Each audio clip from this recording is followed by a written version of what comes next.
Sugar cross லேண்டுக்குள்ளே போன நம்ம ரால்ஃபு ஃபினோலஃபியை பார்க்குறான். அங்கே போயிட்டு அவங்க 2 பேரும் ஃப்ரெண்ட் ஆகுறாங்க. இதுக்கிடையில் நம்ம ரால்ஃபை தேடி வந்த ஃபீலிக்ஸு அவன் எங்கே போய் மெடல் எடுத்தானோ அந்த கேமுக்குள்ளே நம்ம ஃபீலிக்ஸும் போகிறான். அங்கே போய் பார்க்கும்போது நம்ம டைனமைட் கேலை பார்க்குறான். அப்போ என் ஃப்ரெண்டு ரால்ஃப் உள்ளே வந்தான் அந்த கேமுக்குள்ளே வந்து மெடல் எடுக்கிறதுக்காக. அவன் எங்கேன்னு கேட்குறான்.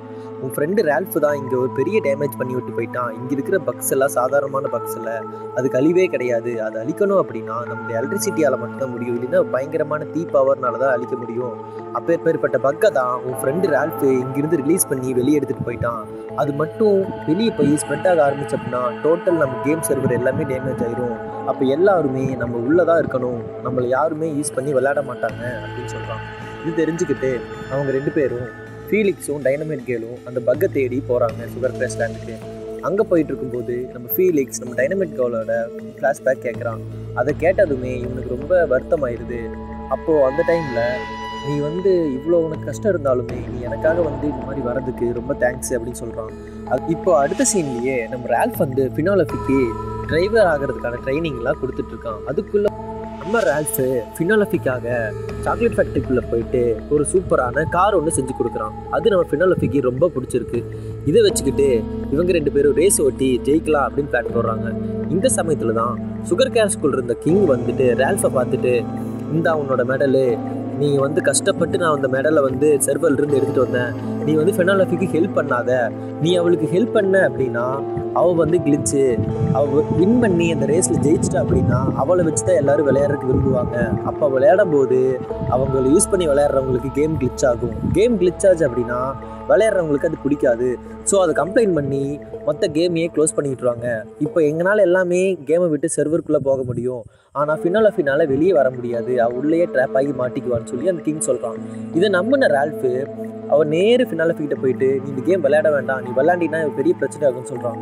இதை கேட்காத ஃபினோலஃபி, நீ சீட்டர் ஆகிட்ட, நீ அந்த மெடல் வாங்கிட்டு ஏமாத்துற நீன்னு சொல்லி கோபமாக சொல்கிறான். உடனே ரால்ஃப் இது தவிர எனக்கு வேறு வழி தெரில அப்படின்னு அவன் உருவாக்கி கொடுத்த காரை அவனே அழிச்சிட்றான்.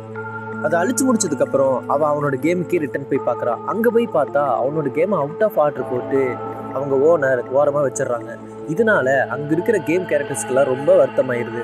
நான் உடனே நம்ம ரால்ஃபும் அவன் வச்சிருந்த மெடலை எடுத்து தூக்கி வீசிட்டு ரொம்ப சோகமாக பார்த்துட்ருக்கான். அப்போ தான் அவன் வீடியோ கேம் வச்சுருந்த கண்ணாடி வழியாக ஆப்போசிட் இருக்கிற ஃபினோலஃபியோட ஃபோட்டோ பார்க்குறான். அப்போது கிளிச்சாக இருக்கிற ஃபினோலஃபி எப்படி அந்த வீடியோ கேமோட ஃபோட்டோவில் வர முடியும்னு அவனுக்கு ஒரு டவுட் ஆகுது. உடனே திருப்பி சுகர் கிராஸ் லேண்டுக்குள்ளே போகிறான். அங்கே போய் அந்த கிங்கோட இருக்க அசிஸ்டண்ட்டை போய் மீட் பண்ணுறான். அந்த அசிஸ்டண்ட்டுக்கிட்ட போயிட்டு என்ன நடக்குது என்னன்னு சொல்லி கேள்வி கேட்கும்போது தான் நம்ம கிங்கு என்ன பண்ணியிருக்கான் அப்படின்னா ஃபினோலஃபியோட சர்வரை கிராஷ் பண்ணியிருக்கான். அதனால தான் கிளிச்சாக மாறிட்டா. மறுபடியும் நம்ம ரால்ஃபு உண்மை சொல்லு, எதனால் அவனை இப்படி பண்ணாங்கன்னு கேட்கும்போது அவன் அசிஸ்டண்ட்டுக்கு அது தெரில, எங்கள் எல்லாரோட மெமரியுமே கிங் ஒரு ட்ராப் பண்ணி வச்சுருக்கான் கூட, யாருக்குமே தெரியாத மாதிரி, அதனால தான் எங்களுக்கு எதுவும் ஞாபகம் சொல்கிறான். இப்போது அவனுக்கு தெரிஞ்ச விஷயம் என்ன அப்படின்னா ஃபினோலஃபி அந்த ரேஸை ஓட்டி ஃபினிஷ் லைனை கிராஸ் பண்ணிட்டான் அப்படின்னா கேமு ரீஸ்டார்ட் ஆயிரும். ரீஸ்டார்ட் ஆச்சு அப்படின்னா ஃபினோலஃபிக்கு கிளிச்சு போயிடும். இதுதான் கான்செப்ட்டு.